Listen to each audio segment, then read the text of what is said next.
মাকে ডেকে বললে সেদিন 7 বছরের বিলে। সত্যি বলো, কোত্থেকে আমায় এনেছিলে? মুচকি হেসেই মা বললেন, চড়ক পুজোর দিনে নিউ মার্কেট থেকেই তোকে এনেছিলাম কিনে।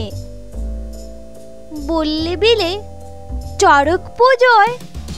ঠিক ধরেছি আমি, বুদ্ধি আমার আছে, যতই করি মা বাঁদরামি।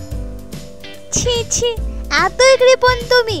চৈত্র মাসের সেলে সস্তা দামি রিডাকশনে আনলে কিনে ছেলে।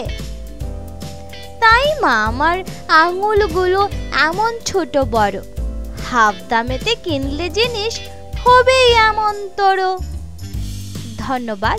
অবশ্যই ভিডিওটি ভালো লাগলে লাইক, শেয়ার এবং সাবস্ক্রাইব করতে ভুলো না ছোট্ট বন্ধুরা।